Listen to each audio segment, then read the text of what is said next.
take that one out to the trash.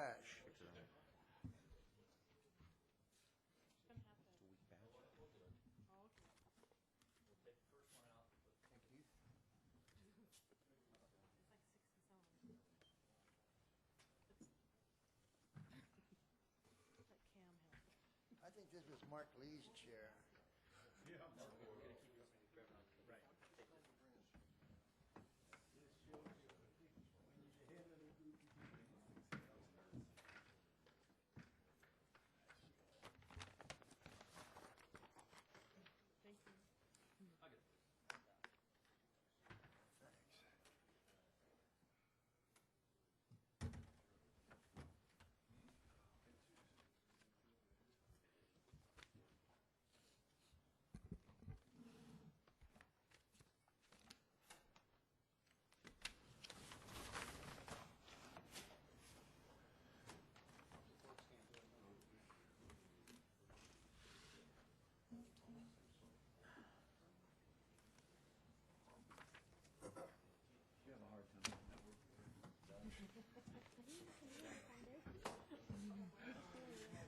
Yeah.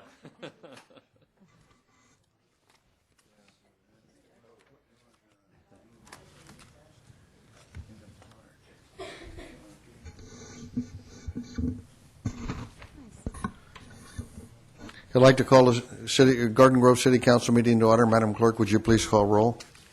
Councilmember Broadwater. Here. Councilmember Doe. Here. Councilmember Wynn. Here. Mayor Pro Tem Jones. Here. Mayor Dalton. Here. We'll have the invocation by Keith Jones, Public Works Director, and the Pledge of Allegiance by Councilman Broadwater.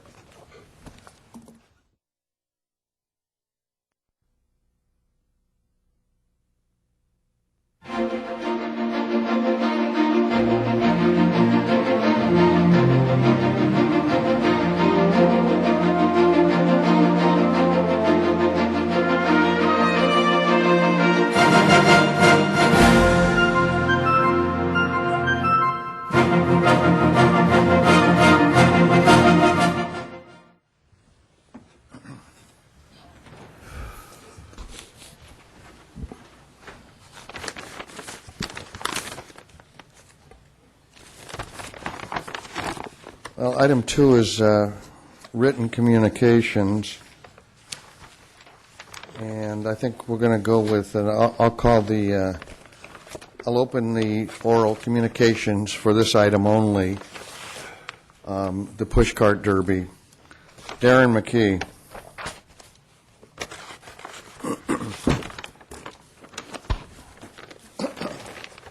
Mayor, good evening, Mayor, City Council members. Again, we're here to promote the 9th annual Cub Scout Pushcart Derby, and we're here. You'll hear a bunch of my Boy Scouts here this evening to request the City Council and the City of Garden Grove to help sponsor this event, our 9th annual one, on March 21st, 2010. Okay? Okay. Thank you very much. Thank you. Christopher Burwell.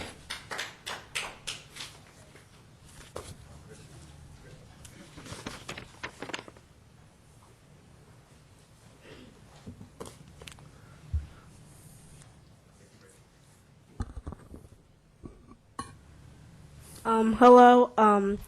I would just like to say that I would like to let us block the roads for the push cart because it will let a lot of Cub Scouts to have a lot of fun going down the hill, and then a lot of us have fun setting this up and helping everybody have all the fun. And yes. Thank you. Caleb Granch.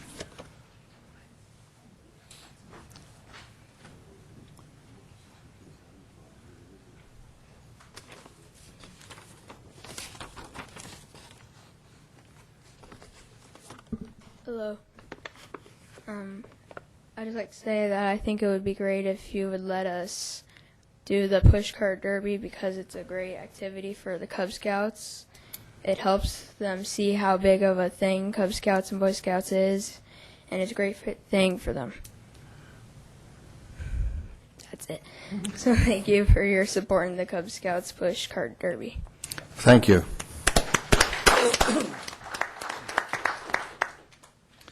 Davin Standard? Standard.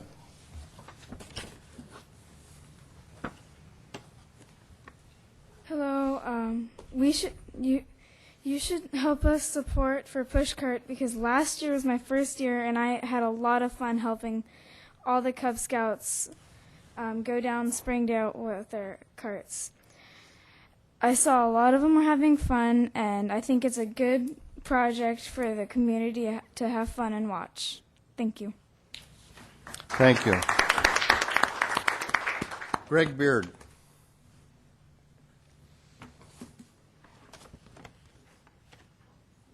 Good evening, Mayor, staff, City Council.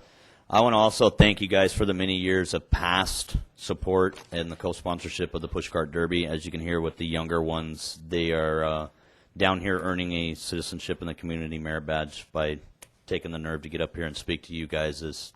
Takes a lot for that 11, 12-year-old body. So we want to make sure that all of you attend because we do have things set aside for you guys as many years gone by. We're looking to kind of keep this going. We are going to start promoting it once we get your guys' approval to take it through to possibly 4 districts wide this year. Last couple years, it's only made it to 2 different districts, which included a lot of Huntington Beach, Fountain Valley, Westminster, Garden Grove, Cypress, and a little bit of Buena Park. We're hoping to expand a little bit into Anaheim and maybe come down into the Tustin Orange area. So here again, it's a nice thing to see the volunteers of this troop put all this together, and to get that many people coordinated on top of getting the kids coordinated. I want to thank the past year's coordinators from Troop 1103, Tammy Lemming and Virginia Hust, and would like to turn to Brian Standart and have him stand up, who is our new pushcart coordinator this year. Thank you, Brian. This job is never ending.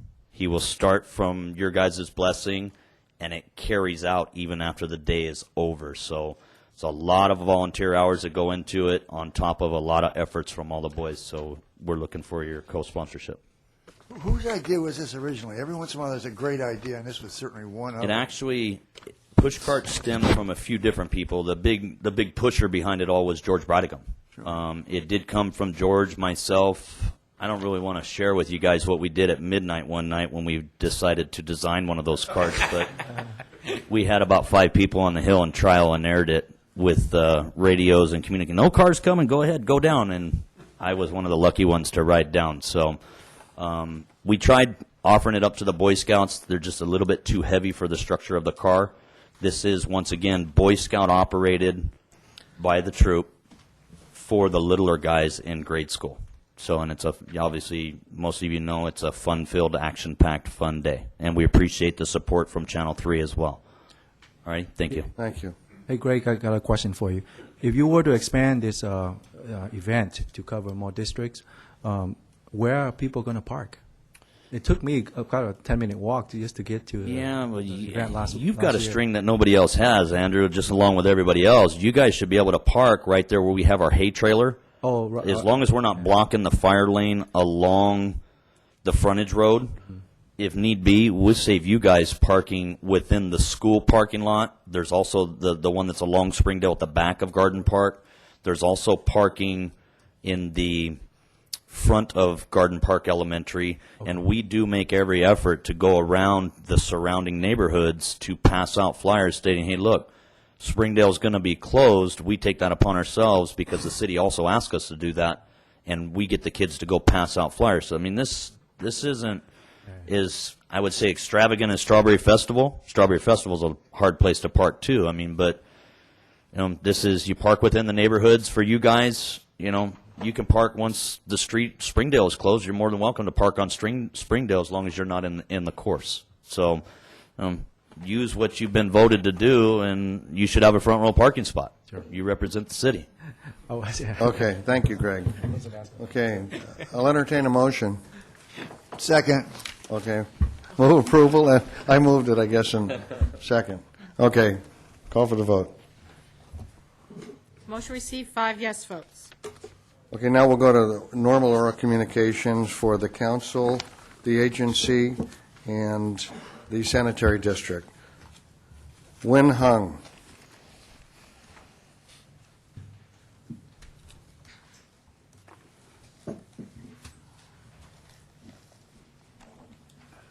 Hi, good evening, Mayor, the Mayor Pro Tem, Council Member, and Attorney, also at City Manager. Well, I come back for today. First of all, I'm very proud to see 4 people here I support before, and on you sitting over here. So I hope I continue to support you in the future because you guys do excellent job. And I'm happy everything you did last year. I'm living here at Garden Grove City now. I'm a retired, but I still working for a Vietnamese community activist. Today I come here for a request because last week I watching a council meeting at home. Not last week, last session. And I heard, that the Council Andrew Doe, he happy to see people come here to any complaint about him with a proof. So I have evidence, and here my cell phone. And I just request him from last year, refresh your memory, sir. You come on a radio, VNCR and VMG, and you accuse me to work for the Assembly Van Tran, and I bite the people like a crazy dog. And also, and you blame I am freelance writer.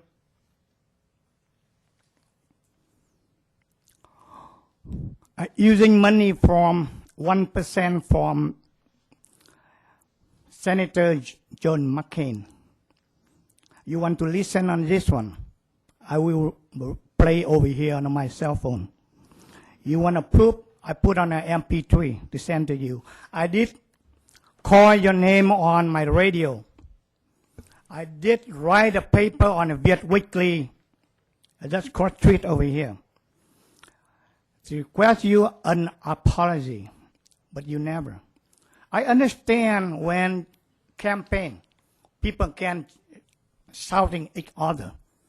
But after the campaign, we shake a hand. For example, Hillary Clinton, after the campaign, she shook a hand, she worked for Obama. Now, our president is Barack Obama, and she is Secretary of State. So you and me too, we work for community. If you angry me something, okay, after I request your apology, you just say, Mr. Hong, I'm sorry. That's only for campaign. So I accepted you an apology. You have any questions, sir? That's all I want to say tonight. Okay, thank you, Mr. Nguyen. Rod Powell.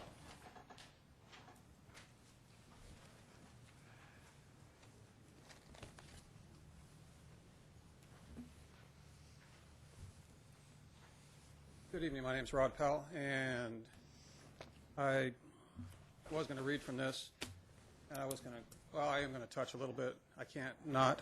I think that we do need to. I think that we need to do something sooner or later. Most people, us citizens, just kind of go through life. We're not political people. We trust you guys to stand up for us and make sure that right is right. And you do remember before the election of last November, I brought up concerns. There were concerns about whether Andrew Doe was eligible to run, was actually going to live in Garden Grove, actually lived in Garden Grove. Mark Rosen, you will recall, stated he's lived in Garden Grove most of his life. I kind of don't think that's even the case. Not that it matters, but it says I wrote you, City Manager, stating that I don't like the fact that on the Garden Grove website it says he's been a resident since 1976 or whatever it says. It's incorrect. even if he's legally here now, he hasn't been a resident. That's misleading. It's to mislead citizens. It's whitewashing this whole affair. Nobody wants to deal with this. Nobody wants to deal with the fact that we have somebody on our council, just like you said last week, Bruce. You inadvertently, you were describing exactly the situation going on here. You said somebody from Anaheim Hills was served in some political capacity by renting a room, when in reality they lived in Anaheim Hills the whole time. And I guess if that's legal, we can't do anything about it. If it's legal to still own your home in Santa Ana, which why would you, it's not like it's easy to just sell a house, but your wife and kids, I'm not saying I know that for a fact. I haven't wasted my time, although I could. I could waste my time and find out what the real truth is. If I have to, I will. But there is a real truth, and there's other people that are involved in a matter like this. Every single person that's involved is being forced to live a lie, if this is a lie, including County Supervisor Janet Wynn, who put how much money into your campaign? How much? $20,000, $50,000 to win this seat in the hopes that one day it will lead to a $150,000 job like her? And for that, this is what we get. Anyways, I was going to read from my fireworks, and if I have any time left, I will. These are the findings. This is the end of the report. This is what really matters. I might get a couple of them read tonight. The first finding, not all cities that allow the sale of legal fireworks require applicants to show proof of a valid seller's permit issued by the State of California Board of Equalization.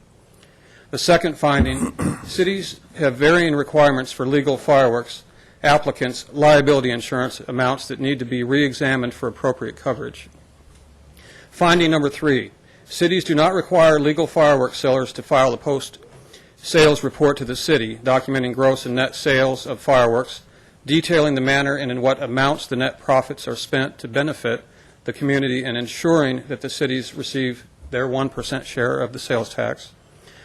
Finding 4, cities do not provide sufficient information and encouragement to fireworks sellers to seek other methods of fundraising. Finding 5, some cities are reluctant to put the issue of legal fireworks sales to the voters in their cities. Finding 6, some cities are reluctant to sponsor free public displays of fireworks or to solicit sponsoring partners from businesses or neighboring cities in lieu of the sale of fireworks. Finding 7, fireworks sellers do not share the financial burden of added law enforcement, fire safety, and public works costs incurred by cities, in large part due to the sale of legal fireworks. There's actually 13 findings. I think I stopped on 7. I'll read the other ones next week. I appreciate you giving me your time. I hope that one day, in regards to this matter, you had the chance last week to say that you live in Garden Grove. All you could say was, did you ever consider that I might live in Garden Grove? Can't you just say I live in Garden Grove? You just won't perjure yourself. Is that what it is? Well, talk to me, please. There's no, I can stare wherever I want. Okay, I'll show you the respective. Thank you. Thank you. Thank you. Bob Walker.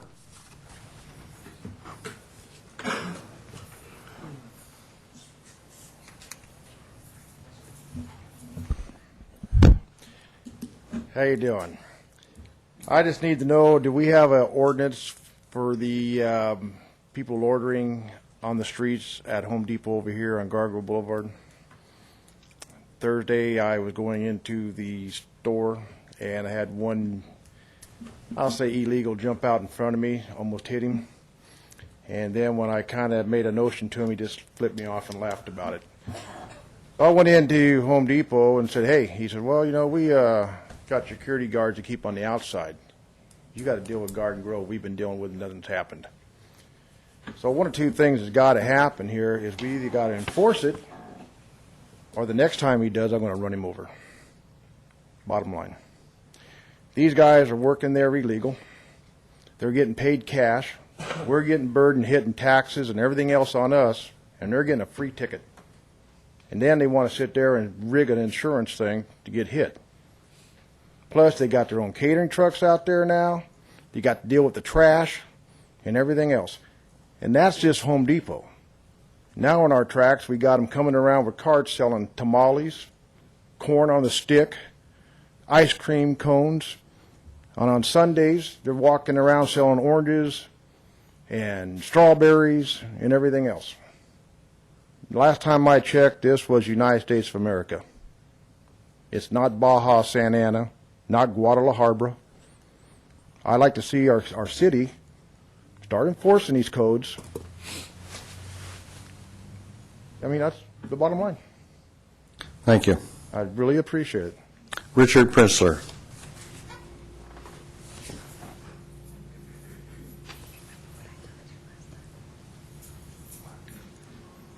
Good evening, Mayor, Council people. I'm here tonight to talk about that water shortage. I missed last week, but the week before when we voted on it, or the council voted on it, listening to the staff give their presentation, I watched you 5 people that were elected by the residents of Garden Grove to do the right thing. You people never even not one of you, turned around and wanted to know how much is it going to cost the Metropolitan Water District, the Orange County Water District, how much increase is there in price before it hits us? You could have cared less, and that's the impression that I got from you people. The other thing I watched on TV, the last meeting people had, was a comment that Councilman Bruce Broadwater made. I got to give Supervisor Janet Wynn the credit for pulling that money back. When you turned around and tried to dub the people of Garden Grove, when you get so much money, but you're not telling them how much it's going to cost to build that dang skateboard thing. And then you come along, Councilman Broadwater, and turn around and said, well, if we don't get the money there, we'll get it from somewhere else. Just like you did when you got the water, the money from the sewer district. When you people stood right up here, you people sat there and your council here stood right up and said, it's against the law to spend that money other than on the sewer when you put our tax in. And then what happens? A few months later, oh, we found a way to get around that. You people sat back here in the chair like you're big wheels or something. And that's the impression that you people gave me. And if you go out in the morning to some of these here McDonald's and so forth where they have the coffee thing, and you don't have yes people doing the thing, but go around and talk to some of them senior citizens, you'll find out why they don't come to this meeting. You'll find out real quick, because they do not trust you people at all. I hate to say it, but they don't. That's the impression. They said, why go? They've already made up their mind. They know what they're going to do. Thank you very much for your time. Thank you. David Terry Lotherborn.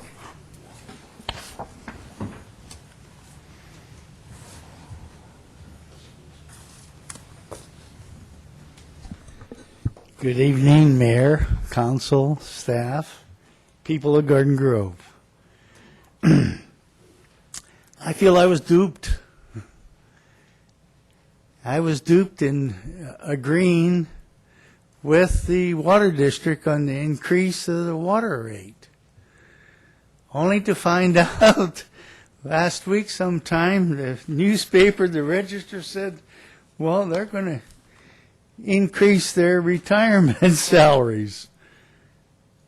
We're in a monetary shortage. Well, not really monetary shortage. We don't have the gold to back our dollars. And they're going to give out raises.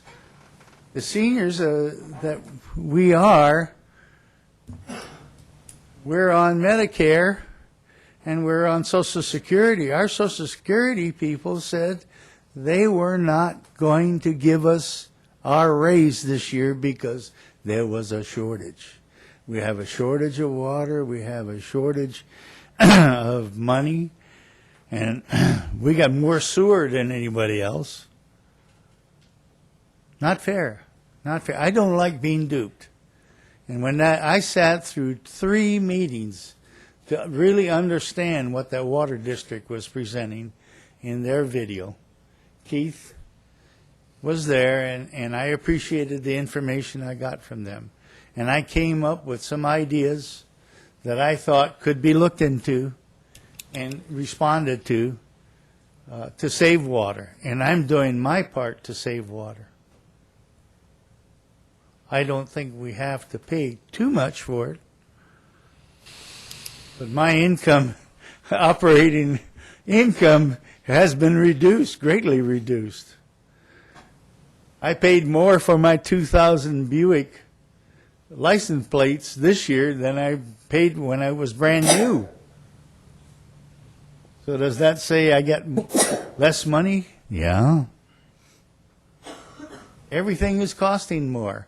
And our president stands up over there and he wants to push off this medical care that's going to cost us $1 trillion.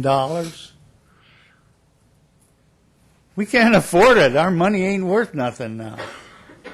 Better go buy gold, huh? I don't want to. I'm a citizen of this here United States. I have been all my life. I gained my citizenship by being born in the state of Hawaii. That was the territory of Hawaii when I was born. It still made me a citizen.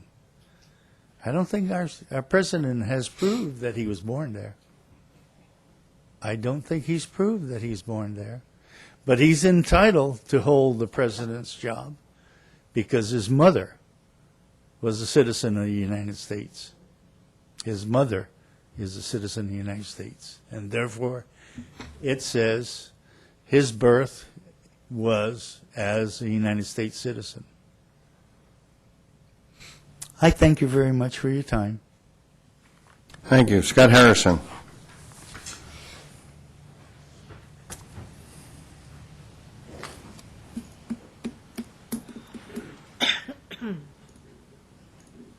Hello, Mayor, Council. Some of you may know me. I wanted to thank you first for your service to the public. I think that's your, the job you volunteered to do, basically. I kind of look at your job as we, the people, are owners of this corporation of the city. You folks are the board of directors, and then the city manager and his staff is employees of the city. And I think it's time to kind of get back into that structure a bit. We kind of have lost that. You guys had a public hearing about water. I was looking at some of the paperwork that was done on this, and they mentioned a usage of 15 HFC of water going to increase $5.70 per billing cycle. And I think it's extremely misleading because I think it's impossible to use that much water in a home and live. I've been a plumbing contractor for 24 years. It's going to be 25 next year. I belong to the PHCC. I'm on the board of directors. I've taken every class that the Green Plumbers has on how to save energy, save water, and I know how to do that. I'm using less water than I did last year, although my bill doubled. It's a 70% increase that you passed. 70%. So I have some questions. I'm going to leave them with the clerk, and I don't expect an answer this minute, but I would really like an answer in writing. Who prepared this document, and where did they get their figures from? Kind of smells like Delta smelt on the counter for a little too long. Do you realize that this 70% increase is how it affects our senior citizens, everyone who's taking pay cuts, hour cuts? It hurts everyone. Can you tell me how many of the actual users of water are using 15 HFCs per billing cycles? I don't think it's possible, personally. I'd like to see a realistic number, like what is the average HFCs per billing cycle used, and then use that number. This is how much you're going to increase somebody's bill. It would make a whole lot more sense, and it would be truthful. So I'd like to see the actual usage the average usage per property owner or per billing cycle. As the usage increases, so does your billing rate. And so I'm also kind of wondering how that works, because I think that the allocated amount that you get as a base rate is impossible to use. So I'd like to see if you guys could come up with some better strategy that would more and fit like what a family of 2, 3 might use as a basic rate, and then go from there. Because I don't think anyone fits into the basic rate. I don't think there are any customers that fit into that billing cycle. I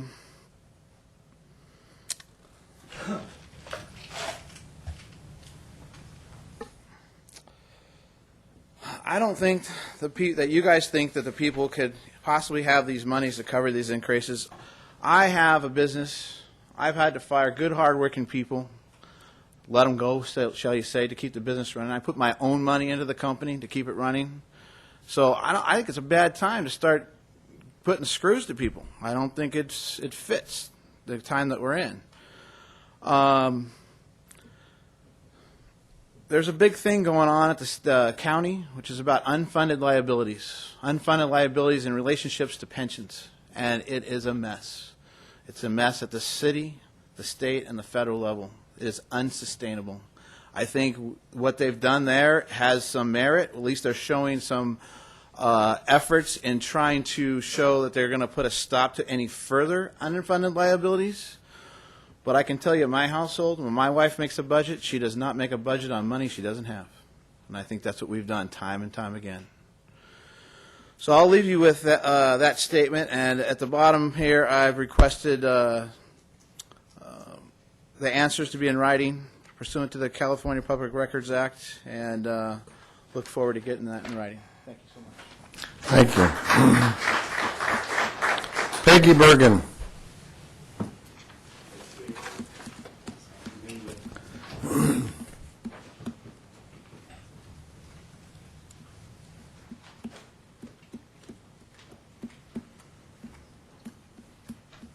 Thirty-year resident of this city, and I want to thank you for a few things this time. I really have very few complaints, so this is a good week. Basically speaking, last week I saw, I think, just about all of you over at Los Sanchez on Wednesday night. We were celebrating 30 years of a fantastic business in the city that even with the change of location and everything, their business has stayed, I would say, close to 100% the same. Wonderful place, wonderful food, wonderful prices, and always wonderful people in the restaurant. So I think that was just wonderful, and everybody was there having such a great time, and I now have a mug that says Los Sanchez 30 years on it, and one of my sons is going to get a T-shirt that says the same thing for Christmas. So that was a win-win for me. But on the agenda tonight, number 3C of the consent items is one I presented to the Secretary to pass on to you about Mesothelioma Awareness Day. That date, September 26th, which is the Saturday coming up, is two different things in my life. It is also Mesothelioma Awareness Day that is starting to be recognized across the United States. Some states have recognized it, some counties, and thankfully, thanks to you and the staff, thank you for signing that, Matt, that our city will recognize that day as Mesothelioma Awareness Day. This is a disease that affects everybody. It does not only affect the workers out there, it does not affect people working in mines. It affects everybody. It's a disease that a few years ago when my husband was diagnosed, it said 2,000 people were diagnosed a year. We're now, thankfully, we've moved up to 3,000. So it's not going away, it's getting worse, because the duration of the disease from diagnosis to death is 4 to 14 months. But the duration of exposure to death is almost daily to 55 years. So the people like my husband's age who worked with it for 20, 30, 40 years, they're now coming down with the symptoms, and from the date you get your first noticeable symptom, the average is 4 to 18 months. My husband survived 11 months and 2 weeks. And I can be thankful that he did not suffer like some of the people I've heard. Some of them really can't, because it affects your lungs. It affects your breathing. You cannot breathe. And everybody. Now, one of the women I met last year at the symposium in Washington, D.C., she was having a room addition put on. A few days before she came, she went out and talked to the workmen, and what does she see? Pieces of sheetrock up on the wallboard from China. No noticeable amounts, acceptable amounts of asbestos are included in this product. Her mother died of the disease, and her father has it. Do you know how she felt when she saw she was building a room with that? That's imported. And when I mentioned to Senator Weinstein's aide up in Washington that, well, we don't use it anymore, he says, Peggy, are you that naive? And I said, what do you mean? He says, go to any of the docks in the United States, and we're importing tons of asbestos, importing tons of poison to affect other people. And he says, I know enough about business that if someone's importing it, they are going to use it. That means some product everybody here will buy, will use, is going to have asbestos in it. And not every unfortunate person that comes in contact with it is going to get it or die of it, but a certain percentage will. And I find that we all need to be made much more aware that how many things asbestos are in and how damaging this disease is. And to say that it only happens to workmen, my husband was a tradesman all his life, no. Paul Gleason, the principal in my daughter's favorite movie, Breakfast Club, he died of it in May of 2005. Army Archer, who, for anybody that's watched Academy Awards and Emmy Awards for years, was one of the columnists that went out and talked to people on the red carpet. He died about 3 weeks of it. All of us that are over 30 know who Steve McQueen is, and he died of that. And he put in 1.5 years going all over trying to find treatment. He unfortunately was diagnosed when there was no treatment. When you were diagnosed with the disease, they said, go home, make a will, take a trip, die. So it has come a long way, but it's a very horrible disease, and thank you all extremely much for including it on the agenda tonight. Thank you very, very much. And I got a little comment from a neighbor, but I'll have to hold off for next Go week. ahead, make it quick. This is something having to do with Trask and the parking lane on Trask. Someone heading right to Fairview, between right about where Doig and Trask is. It might still be a bike lane, but the bike lane exclusiveness has been written off of it. You can't see it, so people park in that. And therefore, it makes it a place for used car sales on the weekend. And this was brought to me by one of our spectators out there. She found my number, and she called me up and said, I know you go to these meetings, so could you bring that up to them? And just let them know, because she said not only is it the used car deal, it's it makes it, taggers can hide behind those cars at night when the police patrol, and that wall is being tagged and having to be painted over all the time. So thank you very, very much. Thank you. Tony Flores.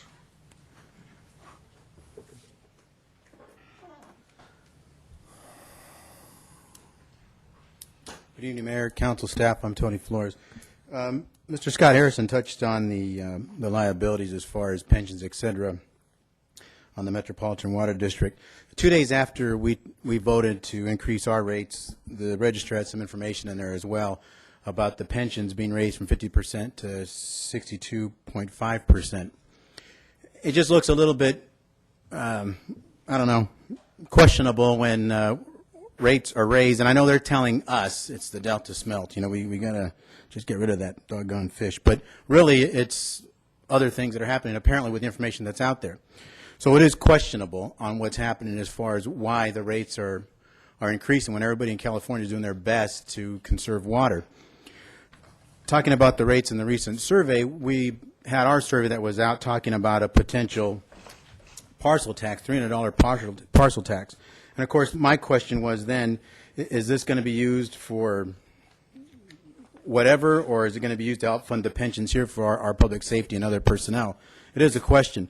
When I started reading the survey, I got a copy of it. It said, number 6 here, Garden Grove's police station is nearly 45 years old and obsolete. The building does not meet safety codes, is not compliant with earthquake or Americans with Disabilities Act requirements, so on and so forth.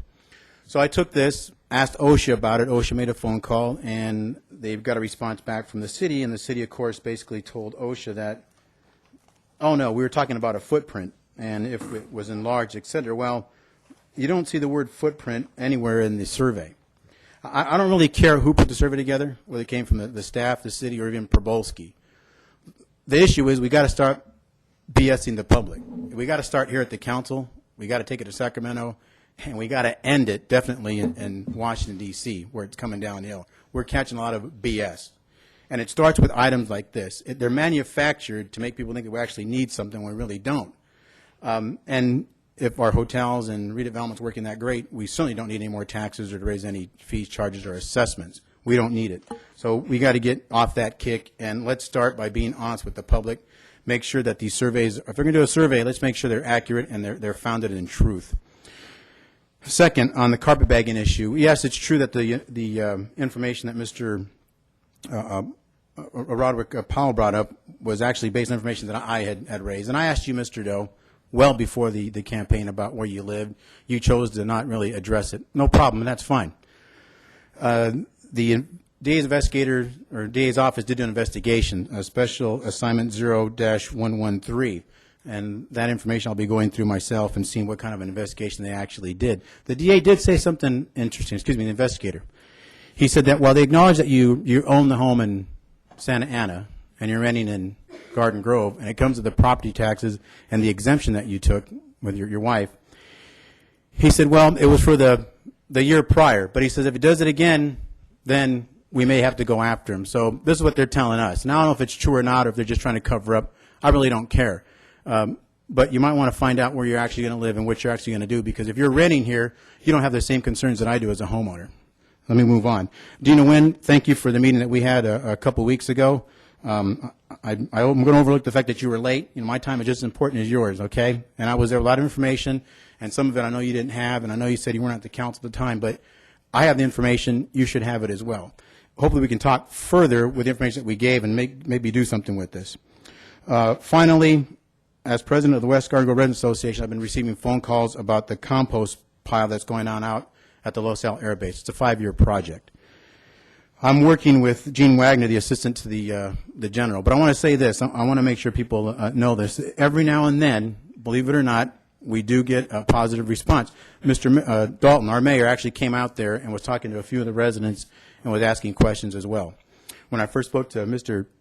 Keith Jones, he said, well, I don't know what I'm talking about. I was out there. I didn't smell anything. Well, it just so happened when I was coming back from the base with Mr. Wagner, Mr. Jones was pulling up and he says, oh, yeah, I smell it now. Okay, so when I say we are the citizens are working on this. Instead of me organizing our group, bringing people down to this council meeting, taking them to Los Al, they're also talking about it in Seal Beach and in Cypress. Instead of doing all that stuff, we're trying a different tack this time, making some phone calls and communicating with the people. And thanks for your time, Mr. Jones.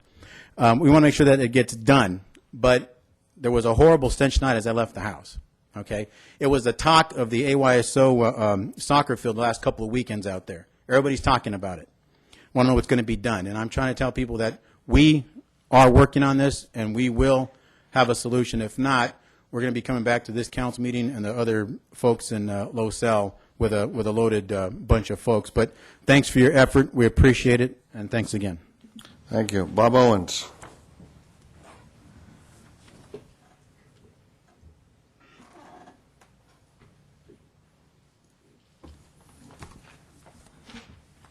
Give me a few seconds to get my thoughts together. I don't go by notes, okay?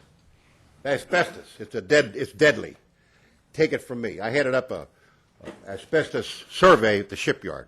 One of the first shipyards surveyed in the United States. 22% of the total workforce out of 7,000 people. People that worked up in the office building, which was like more than a quarter mile away, they had 15, 20%. Never been on a ship. Been in an office building. it becomes airborne. It's not dangerous if it's sitting, but if it becomes airborne, it becomes dangerous. That's asbestos exposure. Take one time. Take one time, one shot. People in New York at the New York Naval Shipyard live 2 miles away, 3 miles away. And when they were breaking that asbestos off that pipe, you know, before, and it became airborne, they come up with asbestosis. Thickening on the lining of the lung, thickening, the plural. Dangerous stuff. You don't have to be an asbestos worker, you don't have to be a welder, you don't have to be a blue-collar worker. You know, your grandkids can be exposed to it and don't know it. Got houses throughout Garden Grove that's got asbestos up in it. But that's all I'll talk about that. But deadly stuff. Deadly. Believe me when I tell you that. Now, Bruce brought up that the hotels, somebody asked him how much the hotels brought in. And I believe, Bruce, you said about $13 million, which I thought was correct. $13 million. That's a good shot. You know, you can't argue that. $13 million in the general fund. Of course, people say, well, we have more police, we don't have this. And I don't know if Bruce knew this or not, but you know, your redevelopment agency brings in $28 million. $28,705,000 a year. That's what they bring in. They're in debt, $127,278,000. Now, what does that tell you? I don't know. Got $13 million coming in from the hotels, and you're $127 million in debt. I don't know. I don't know what that tells you. I really don't. And I'm not knocking you, Bruce, but I don't know what that tells you. Now, Bruce says, I don't forget anything you say, Bruce. I remember like a clock. Bruce says that the redevelopment can borrow money from the city treasury. I want to ask you a question. Can the city borrow money from the redevelopment agency? Yes or no? Yes. Okay, good. We ought to be able to. Because you can borrow from the city, we can borrow from you. Right? Now that survey, now tonight on the consent items that you had, what did you spend? $395,000. I'm not saying it wasn't needed, but you spent that. Right? You spent that. Okay? The city has got to learn to run in its budget. All right? We have to run in our budget. Now, Bruce says, and Peggy said something about something, and Bruce said, it's all in planning, Peggy. It's all in planning. Remember that, Peggy? Where'd you work, Peggy? Target. Probably work as hard as any city worker you got here, but they don't pay the money. Do you see any city worker on the street? Hell no, you don't, because we pay them good money. You ever heard of Wiener Snitch Annie up there by your office? I went up there for coffee one day. I said, you give coffee to the contractors. Can I have a cup of coffee? She said, this ain't Starbucks. I said, you don't work at Wiener Schnitzel either. They go, well, pay. In this crisis, the city should not ask for a raise. No city worker. Fire, police, Maddie's building, nobody. Nobody should get a raise. Nobody should get a raise, period. Now, the mayor does call back on phone calls. I'll give him credit for that. I don't know what he does all day, but he says at meetings. So I take for granted that he's at meetings. Okay? The fireworks. The mayor came campaigning to Art. And the people that wanted the talking about fireworks, we're really going to give you the business. And I wanted to see that. I wanted to see him to give you the business. That's why I come there. You know where they all went? You know where they went? They went to Palm Springs that day. There were 6 of them. They were hell on fireworks. Banning fireworks. I'm telling you right now that if you go to the ballot on fireworks, you're going to get skunked. You're going to get skunked. But you made a law, and you're responsible. Those houses don't burn down. Yeah, I see what you're talking about. Those houses don't burn down. See? You made that law to enforce it. And if it's not enforced, and we have a block burned down, you're going to pay hell. See? But fireworks won't win. The people that want fireworks will skunk them people. Thank you, Bob. And you'll never pass it either. Charles Mitchell.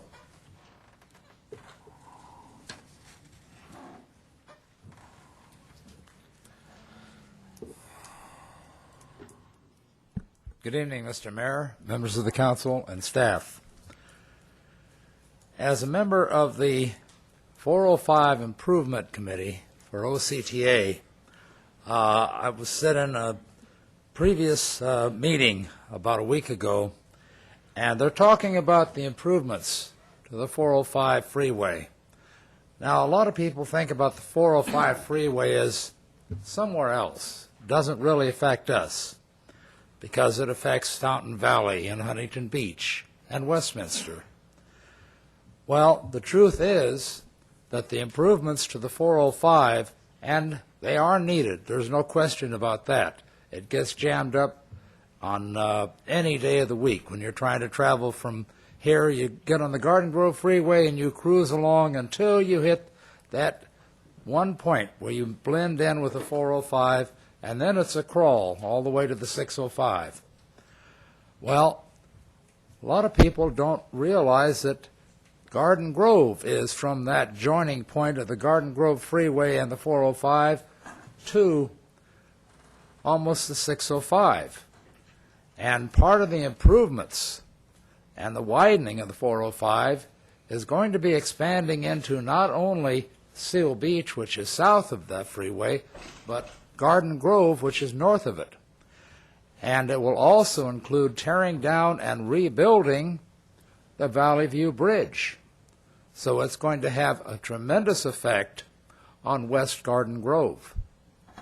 For one thing, along that freeway, if you ever glance over that way when you're trying to avoid running into the cars, you'll notice that there is a storm channel that runs alongside the freeway.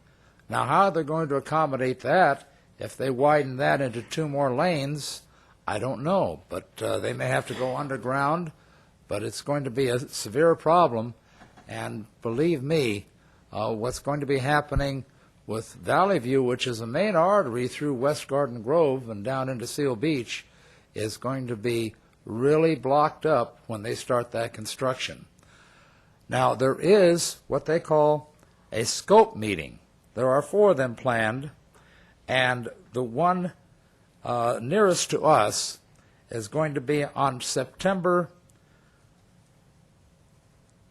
23rd. September 30th. That's on a Wednesday, and that is in Westminster, and it's at the Westminster Community Center at 8200 Westminster Avenue, and that's at 6 o'clock in the evening. So if you're interested in finding out what's happening, what's proposed, and how it will affect the west end of Garden Grove, then I urge you to attend that meeting. If you want more information, there is a website, www.octa.net/405improvement, and you can get more information there. So although I don't live in that part of Garden Grove, and I don't think any of you do either, it's all our city, from one end to the other.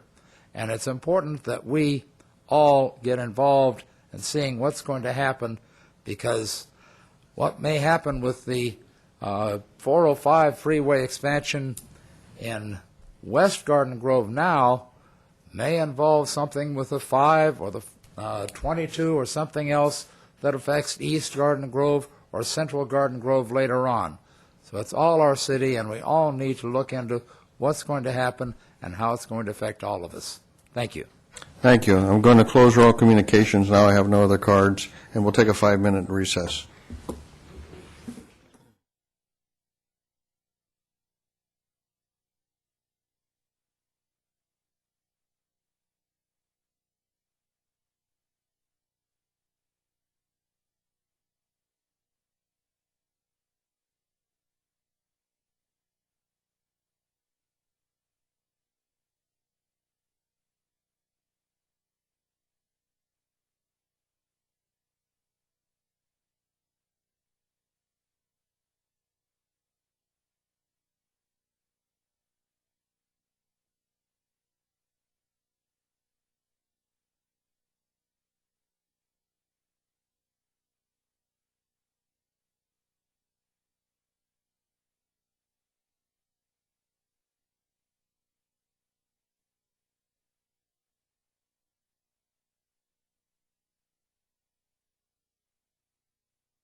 3A through 3Q be acted on simultaneously unless a separate discussion requested by a member. Okay, I'd like to pull 3F. Move the balance. Second. I have a motion and a second. Call for the vote. Motion received, 5 yes votes. Okay, 3F is a proclamation commemorating the creation and naming of the Garden of Garden Grove Park by the city of Anyang. It's a sister city in Korea to Garden Grove. And I just want to mention a few things about it. In 1987, the cities of Garden Grove and Anyang formed a sister city relationship promoting cultural appreciation and goodwill between both cities. Each year, the two cities continue a long-term tradition of welcoming students for a week of educational exchange. In commemoration of this sister city relationship, Anyang City will dedicate a portion of their Central Park to the city of Garden Grove, calling it the Garden of Garden Grove. The Garden of Garden Grove will be located along a promenade decorated with fragrant roses, boxwood trees, and ground cover. And tonight we are proud to unveil a bronzed plaque that will be placed in the Garden of Garden Grove in Anyang in honor of our friendship. In addition to the plaque, the city is pleased to present Anyang with a resolution commemorating the creation of the Garden of Garden Grove. The Garden of Garden Grove is a symbol of our continuing friendship and cooperation. And here's the resolution and The unveiling. the unveiling.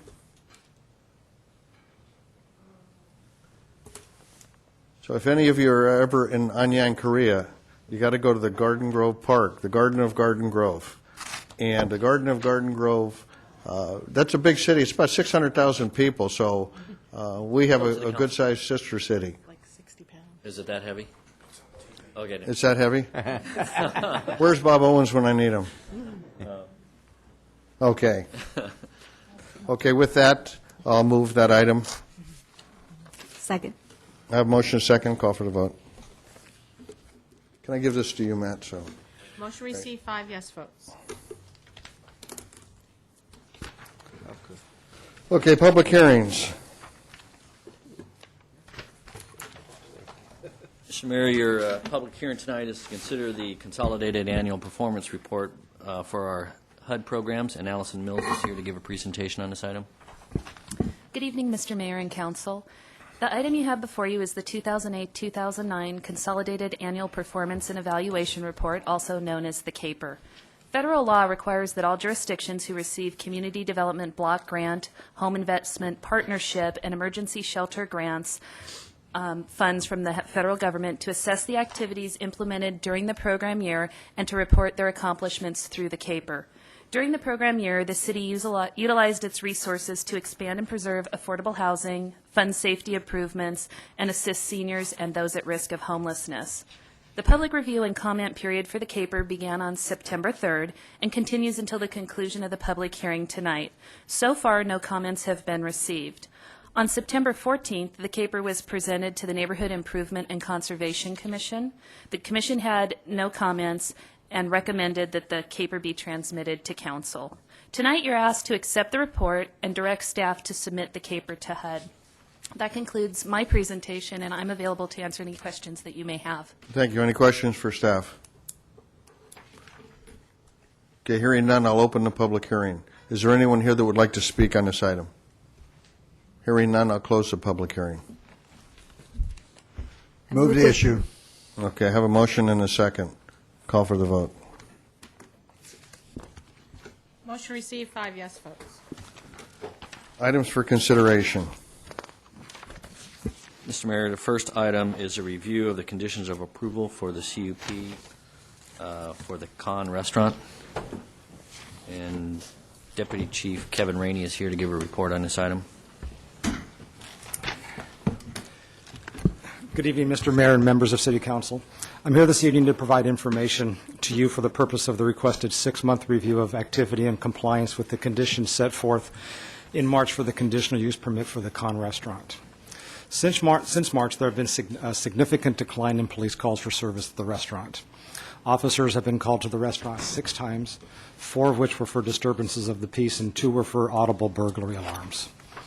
There has been no identified promotional events at the restaurant, and staff has seen a noticeable decline in the patronage at the Con restaurant. Officers report it's not unusual to see 10 to 15 customers at the Con restaurant every evening. The business appears to be operating exclusively as a restaurant rather than a nightclub, which has been the root cause of the overwhelming number of calls for police services over the past decade. Several notable conditions of the conditional use permit have not been met during the prescribed time period. These conditions are: Condition 12, by June 1st of each year, the owner shall provide to the Community Services Director an audited report of sales ratio of food to alcoholic beverages for the establishment's immediately preceding fiscal year. As of September 16, 2009, the owner has not submitted this report. Condition 17, the owner-operator shall not lease space, enter into any agreements with promoters, or otherwise allow the facility to be used by promoters for the purpose of promotional events such as live bands, flyer events, exotic dancers, fashion shows, and special entertainers. On August 25th of this year, police personnel saw several large banners displayed in the south central portion of Garden Grove advertising the Miss Cafe Bolsa beauty pageant. Also on the banner, the business was being advertised as the Con Nightclub. On September, the date of the event was advertised as being September 27, 2009 at 3 p.m. in the afternoon, which is this coming Sunday. Staff met with Ms. Tu and expressed concerns over the advertised event. Ms. Tu explained that she is allowing a photographer to use her business on September 27th for the sole purpose of obtaining signatures from waitresses who wish to compete in the beauty pageant. The advertising banners also use an internet website of MissCafeBolsa.com on the banner. Staff viewed the website, and it shows various young Asian women in bathing suits and underwear similar to exotic dancers. Mrs. Tu claimed that there would be no pageant at her business.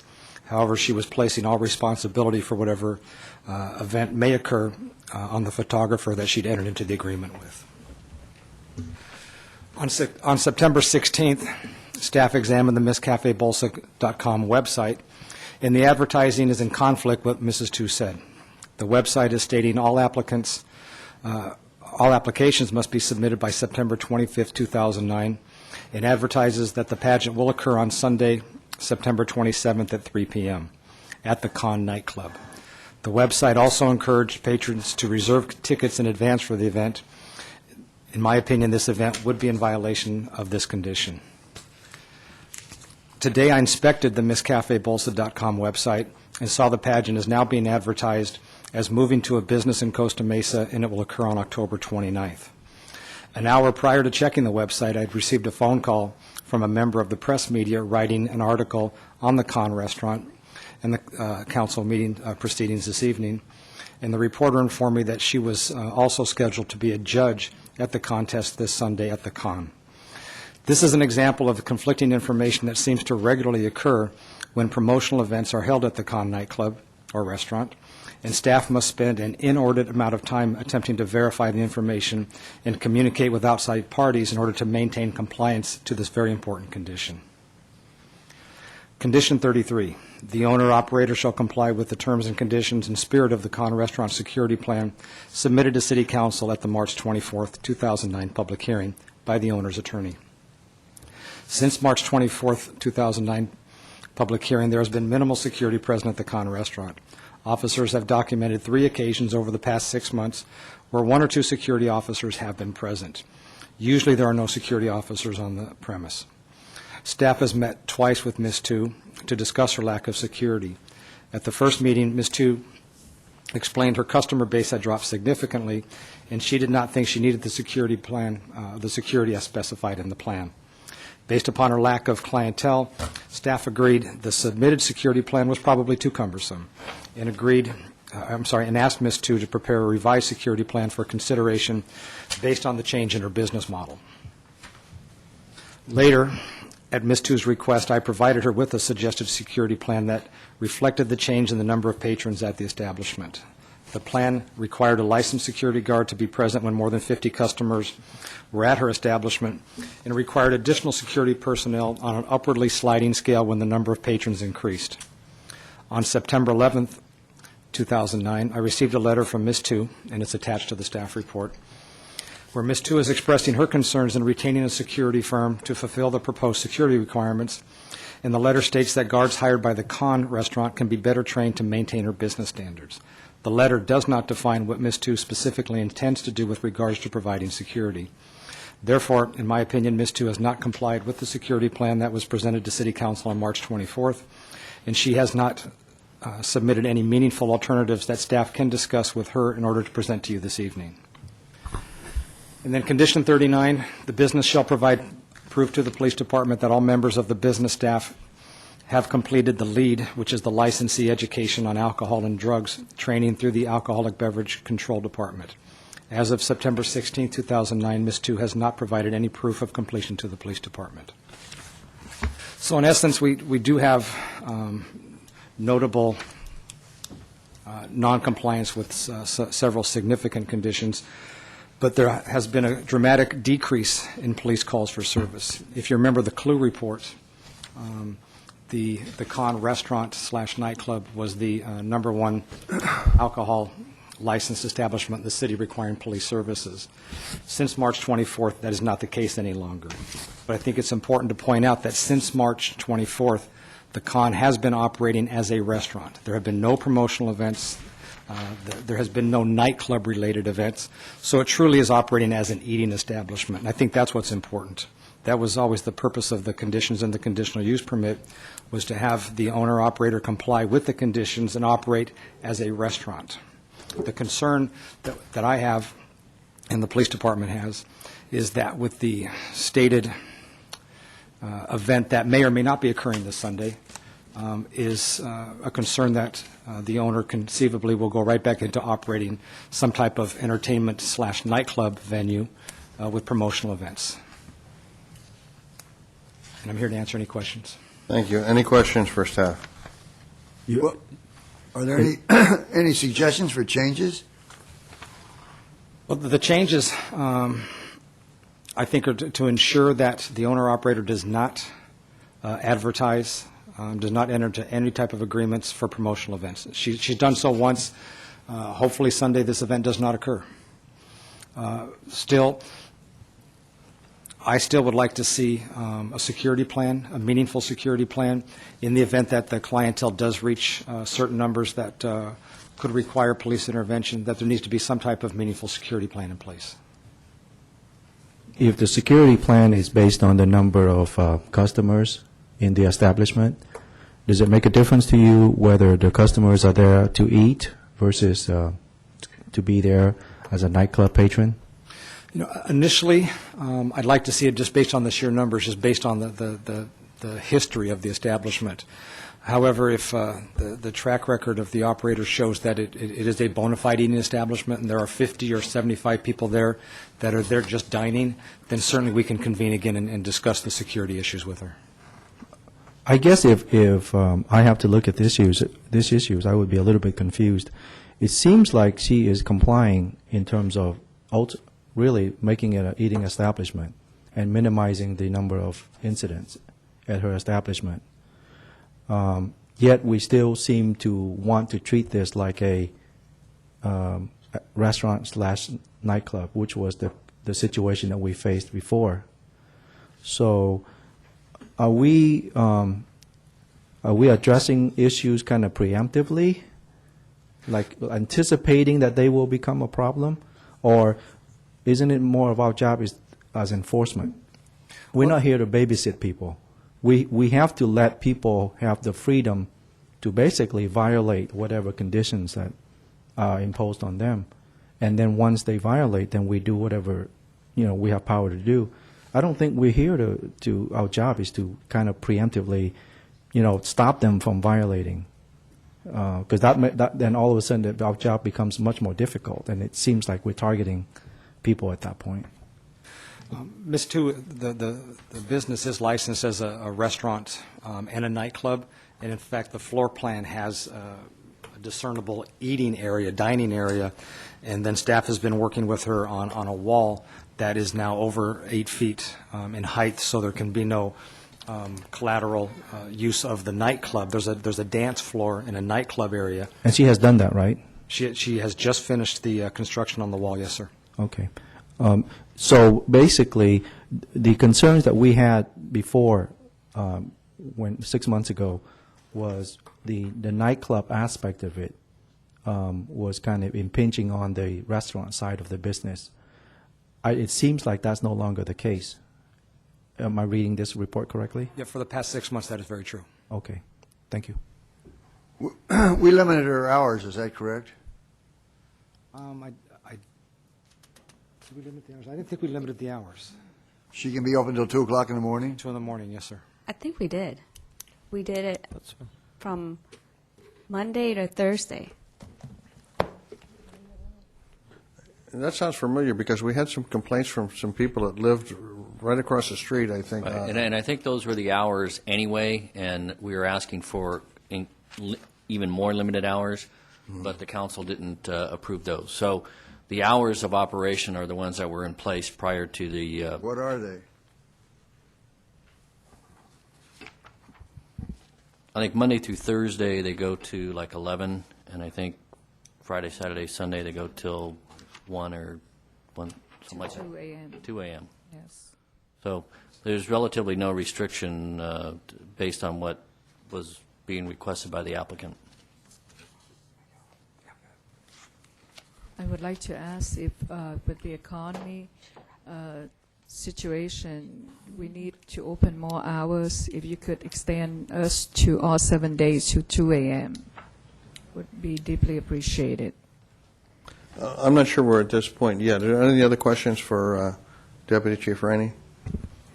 If I can comment on the hours, Condition 26 says the hours of operation shall be permitted only between the following hours: Monday through Thursday, 8 a.m. to 11 p.m., Friday through Sunday, 8 a.m. to 2 a.m. Yeah, that's why I remembered. So the last time we were here, the issue was the promoting, the facility was promoting outside events or just special events all the time, bringing in certain patrons that created all the calls. So since then, there is no promotional events like that, except for this Sunday. There might be something, but in the CUP, she's not supposed to do that. It's correct? already canceled. Right. We'll get to you in a minute. Go ahead. So in the CUP, at no times is she supposed to have any promotional event. Is that correct? That is what we- correct. Okay. I'm okay with that.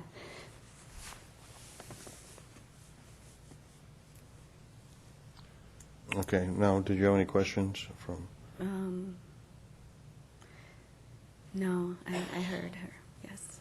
So you would extend my request, the hours are to 2 o'clock, 7 days.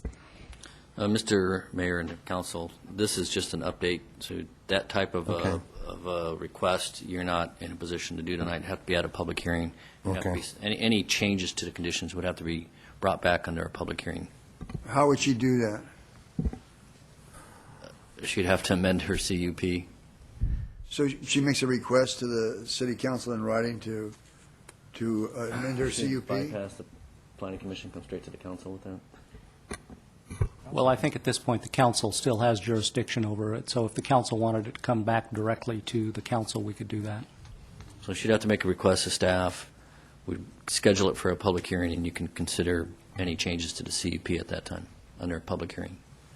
Do you understand that? At that time, we'll have to consider the public comments that will come along with that, too. And as you recall, last time, the residents around the nightclub did have a concern about that, and that's why I was supportive on the weekdays from Monday to Thursday, that it not go to 2 a.m. in the morning. Well, with the economy, it's so bad that we need to open more hours. And the last time I was here, that I have the under impression that if that's, I could improve my businesses, then I could open all 7 days. It's the same hours as be. Well, no, that'll have to be agendized for a public hearing. So if you're making that request, you'll have to make it in writing, and then it'll be agendized at hopefully the next council meeting, and then we can have a public hearing, hear opinions from the people in the area, or whatever, for or against, and then make a determination at that point if we'll grant that.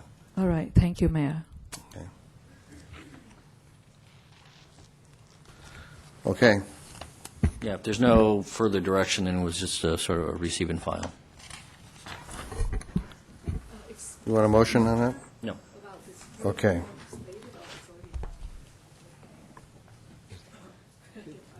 There is no security plan. What was approved last week? We can probably talk later. So that completes the item, Mayor. Okay. 6B. 6B is to consider a short-term extension of the jail contract, and Kevin Rainey's here to give a report on this item as well. Mr. Mayor and members of City Council, in June 2000, Council approved the city's first contract with Correctional Services Incorporated to provide 24-hour jail booking, security, and prisoner transportation for the Garden Grove Police Department. Since 2000, the contract with CSI has been continued through addendums that allow the contract to be extended. In the past year, CSI was purchased by a parent corporation, Cornell Industries, and both staff and Cornell Industries are desirous of entering into a new contract. Staff has been working with management of Cornell Industries, and we have been able to come to a conceptual agreement, however, have not been able to finalize the contract. Both staff and Cornell Industries believe the contract will be ready for execution within 60 days and are requesting council approval to extend the existing contract through December 31st, 2009, while the new contract is finalized. The cost of the jail contract is contained within the approved police department budget. The concept of contracting for jail booking and transportation is still proving to be cost effective.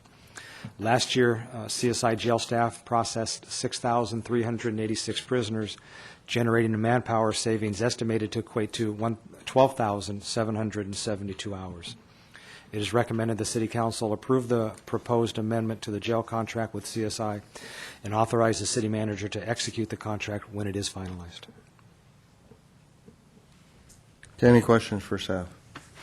Move the issue. Second. Okay, a motion second, call for the vote. Motion received, 5 yes votes. Okay, Mr. Broadwater. Mr. Walker talked about the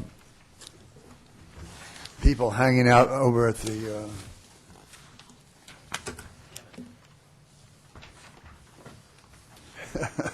yeah, keep Randy on. Okay, we talked about, I guess he said illegal aliens, and it'd certainly be hard not to disagree with that comment. But at the, what's the name of that hardware? Home Depot.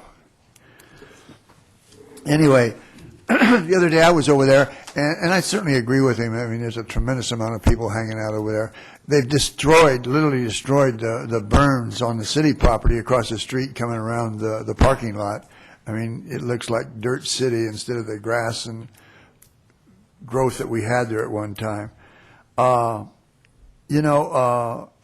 It's really, really tough to try to enforce the federal government's rules because, I mean, they don't back you up when the time comes. We saw that with the marijuana issue, and we complied with their laws, and then they found out that nobody in their government backed up their laws.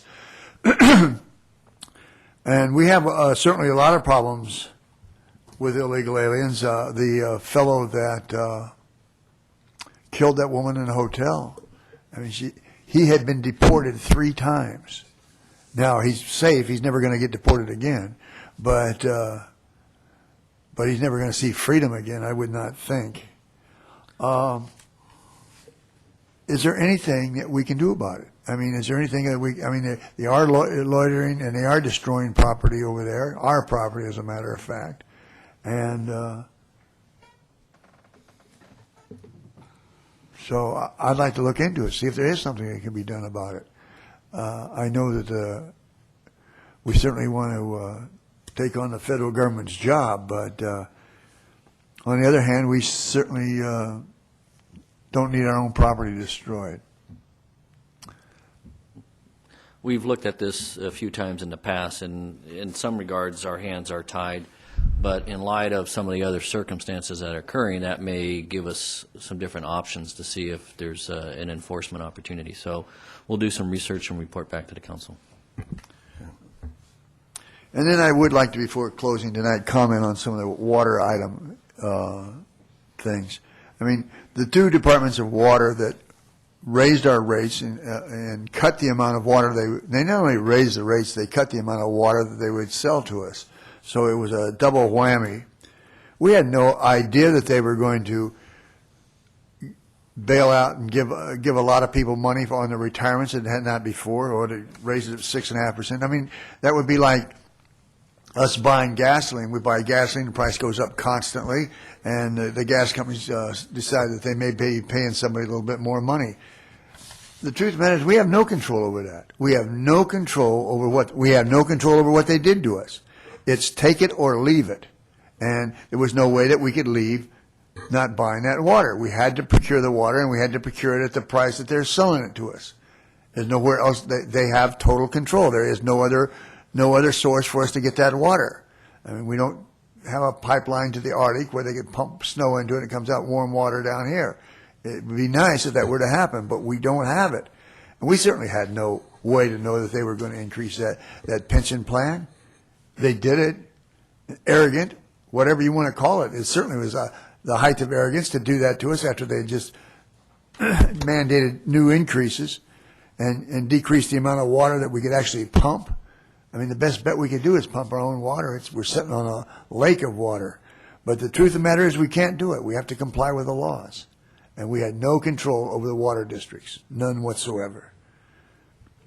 And that's all I have tonight.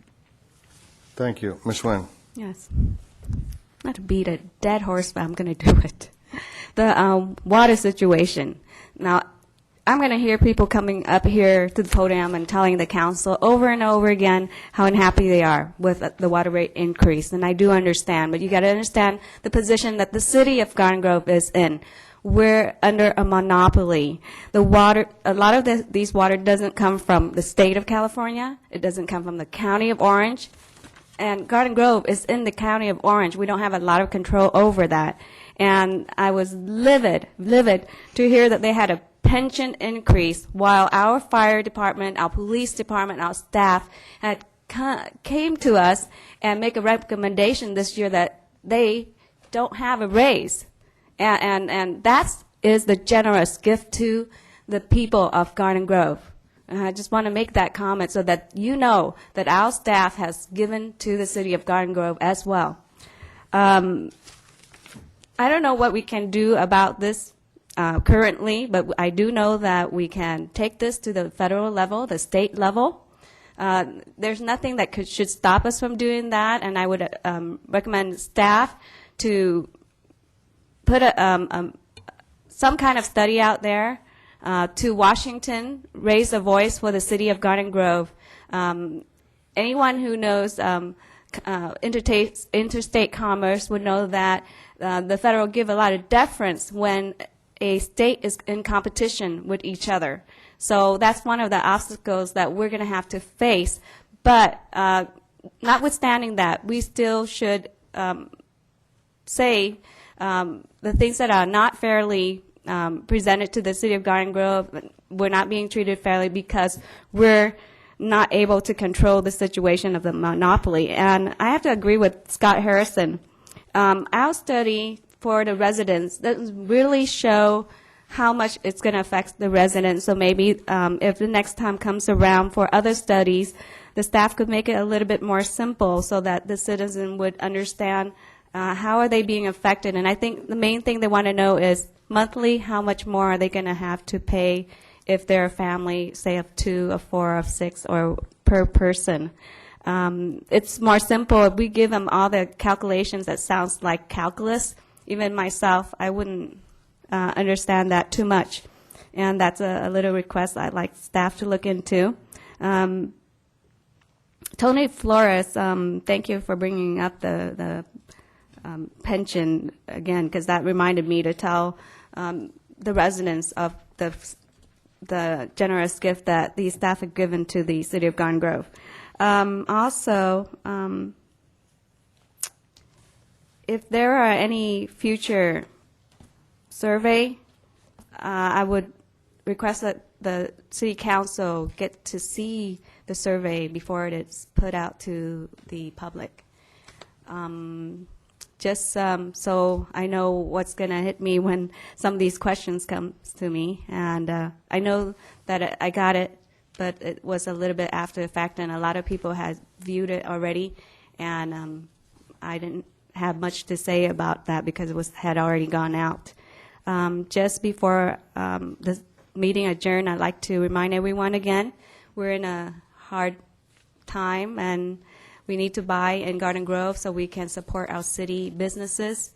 And hopefully, staff, you're doing a great job, despite what I requested tonight. It was just to make things better for the city council and for us to understand the residents better and for the residents to understand us better. Thank you. Thank you. Mr. Jones. Yeah, just one quick comment. Bob Owens, bless his heart, loves to talk about affordable housing issues and stuff in the city. Hopefully he'll give us credit for one we just pulled off. If anybody recalls, in a fairly recent meeting, we had an opportunity in partnership with a nonprofit group to assist in putting together an affordable housing deal in our Buena Clinton area. It's a little over 100 units. We proceeded to back Jamboree Housing and support the deal. They still had to go through, jump through hoops with the state tax credit allocation committee. Very, very competitive process always. This year, instead of 2 rounds of funding, there was only 1 round of funding, and they were awarded funding for this project. So, even though we supported it, didn't necessarily mean it was going to happen, but now they've actually secured the funding, so it's going to go forward. So another 108 or something like that units worth of affordable housing to the city, thanks to a good affordable housing partner that came in and created the opportunity with us. So, thank you, Mr. Dell. Thank you, Mayor. It's always difficult to see a young life cut short, and with that, I'm sure the council will join me in our regrets to the family of Kevin Tellis, the Garden Grove High School football player who collapsed during a game against Westminster High. From what I have read and heard about Kevin, he was a very promising young man, exhibited a lot of leadership, and was an inspiration to a lot of his classmates. And it's a big loss to our community. And I would like us to keep him in our prayers and his family, and always think of the gift that we are given any day that we are alive, and to cherish what we are given and live life to its fullest, because you never know what may happen. And in fact, on that note, a classmate of my daughter's, her father passed away, Dr. Nguyen, and 47 years old. Just found out he had colon cancer, and within 2 months, he passed away. So my prayers go out to him also. Thank you. Thank you. As Peggy had mentioned, even though we had the owners of Los Sanchez here recently to commemorate their 30th anniversary, they actually had an event the other night, and they showcased every food dish that they make there. And I know Peggy told me that she didn't go away hungry, believe me. And I didn't see anybody else that went away hungry either. But that's, as you've heard before, that's one of the success stories of redevelopment, too. When Victor was a renter on Harbor Boulevard, and because of the partnership with the city of Garden Grove and everything, he's an owner at Rocking Horse and Garden Grove Boulevard. And that is truly a success story. And unfortunately, when people are complaining about things, they never remember the ones that really took care of somebody and actually boosted sales in our community. Everybody goes to Los Sanchez. In fact, well, this might be a little too late when we get out of here tonight, but another thing I'd like to do, and I've done in the past, is I like to read letters, because frequently people forget when somebody does a good deed or does a good job. It's always, well, I drove by and this happened or that happened. And sometimes we concentrate on that more than we should, and we kind of forget the people that do a good job. So I have a letter here, to whom it may concern, and it's from Stephen Miller. He's a Diamond Electric. He's an owner of a business. This is a letter of commendation and appreciation, as this topic deserves some explanation. The basis is found in my dealings with two entities. The first is a public business, and the second is the officials within the City of Garden Grove Building Department. In the recent past, there have been projects where my services as a long-established electrical contractor have been requested by certain public businesses in various cities in and about Orange County. More specifically, there have been two occasions where the involvement with city departments and officials were required. These instances were license, plans, permits, and inspections. As is typical for most cities, the persons associated with the simple processing of paperwork are pleasant and cordial. However, there has arisen a more complex and detailed oriented requirement within two projects, and this has revealed a personality, parentheses, as it were in parentheses, for the building department of your city. In dealing with the people in your city, there have been a number of people who should be given a considered thank you within the building department. And there are those who have gone beyond their duties in assisting the public in both working diligently with contractors and privately held businesses. Those whom I would thank with sincere gratitude for such diligence are Electrical Inspector Ted Hernandez and Associates Dave Markham, Senior Building Inspector Mike Austin, Substandard Building Inspection, and of course Joanne Chung, Permit Technician. Please ensure this letter as being placed before them as a small token of the appreciation due for their work. So that's signed by Stephen Miller. I want to thank him because so often you have someone that does something above and beyond, and you mean to write or call, and it slips by and never gets done.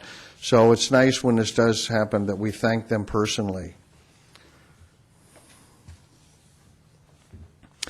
Tony Flores had mentioned the smell from the base, and I've been meeting with Keith Jones on that, and we're going out there again this week. We've been out in the neighborhood, and there is a problem, and we do want to take care of it.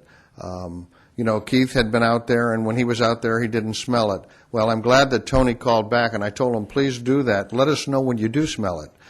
I think we're supposed to have a day later this week that's going to be, 93 or 103 or whatever. I would anticipate that we'll be able to smell that. And if so, hopefully it'll result in remedies taking care of this to ensure that the neighbors out there don't have to endure this.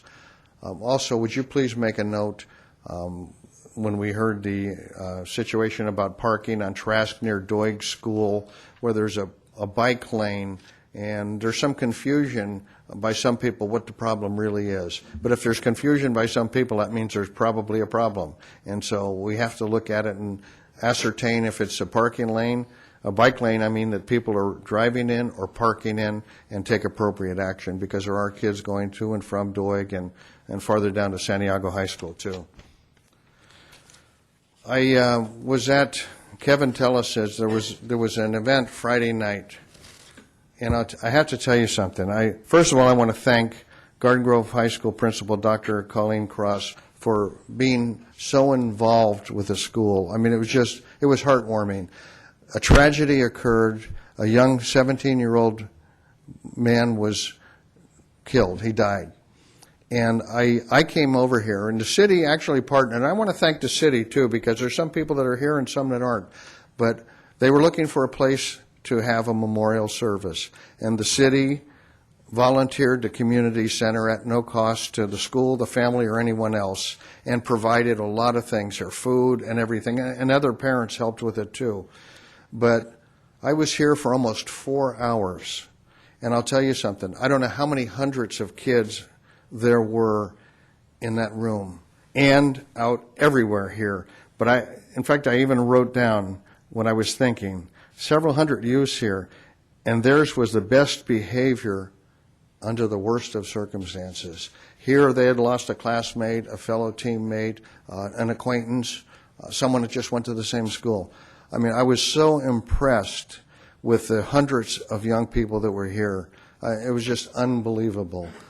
Sometimes, there's frustration, there's anger that I didn't see any of that. I saw people holding hands, I saw people crying, I saw people praying, I saw people talking to the parents as I did and offering the condolences. And, sometimes we say it, and I guess it really doesn't mean it, but we talk about people that get certain awards and this and that. They're the leaders of tomorrow. Well, I'll tell you what, out of those 400 or 500 or more kids that were out here, there are definitely some leaders of tomorrow. And it's unfortunate that such a tragic event occurred, but I just couldn't believe how well it was handled with all those people, even in the trying times.